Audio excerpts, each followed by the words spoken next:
بسم اللہ الرحمن الرحیم۔ السلام علیکم ناظرین کرام، رمضان کا پہلا اور دوسرا عشرہ گزر چکا ہے۔ ان آخری 10 راتوں میں سے ایک پوشیدہ مبارک رات اللہ تعالیٰ نے امت محمدیہ پر احسان کر کے ہمارے لیے منتخب کی ہے، جو اس سے پچھلی امتوں کے لیے نہیں تھی۔ اس رات کو لیلۃ القدر کہا گیا ہے۔ اس رات کو سمجھنے اور اس کی اہمیت اجاگر کرنے کے لیے قرآن مجید میں اللہ تعالیٰ نے باقاعدہ اس کے لیے ایک مکمل سورۃ القدر نازل کی ہے، جس کی پہلی آیت میں اللہ تبارک و تعالیٰ فرماتے ہیں کہ بے شک ہم نے اس قرآن کو لیلۃ القدر یعنی قدر کی رات میں نازل کیا۔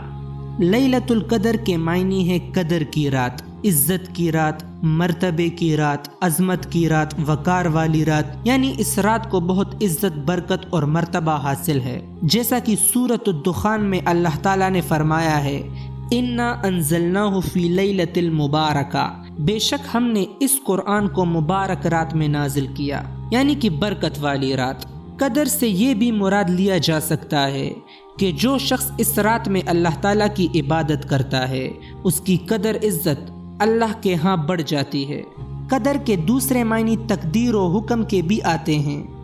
اس معنی کے اعتبار سے لیلۃ القدر کہنے کی وجہ یہ ہوگی کہ اس رات میں تمام مخلوقات کے لیے جو کچھ تقدیر ازلی میں لکھا ہے، اس کا جو حصہ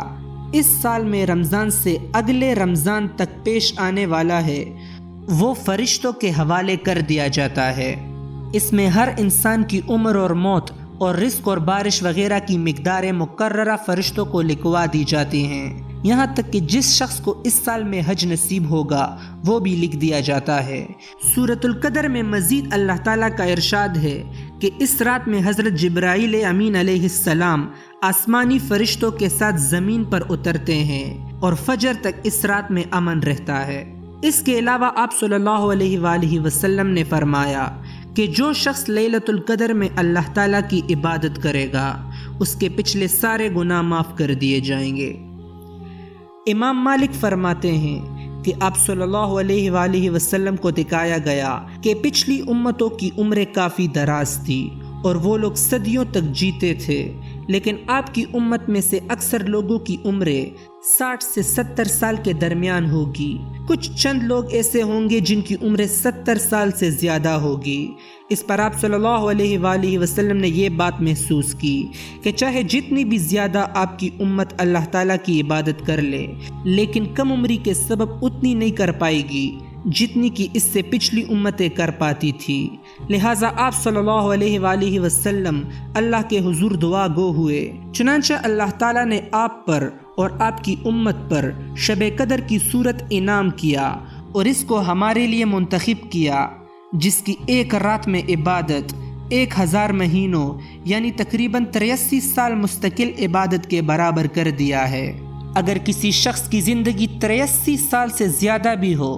تب بھی وہ 83 سال کے برابر مستقل عبادت نہیں کر سکتا، کیونکہ بلوغت تک تو انسان سے حساب کتاب نہیں ہوتا۔ اس کے علاوہ روز کے 20 گھنٹے انسان دنیاوی کاموں، کھانے پینے، پڑھائی، کاروبار، ملازمت کرنے، اہل خانہ کو وقت دینے اور سونے میں گزار دیتا ہے، جبکہ عبادت کے لیے اتنا وقت نہیں ملتا۔ لیکن اللہ تعالیٰ فرماتے ہیں کہ اگر تم نے اس ایک رات میں میری عبادت کی تو یہ ایسا ہوگا جیسے کہ تم نے 83 سال مستقل بنا رکے فرشتوں جیسی میری عبادت کی۔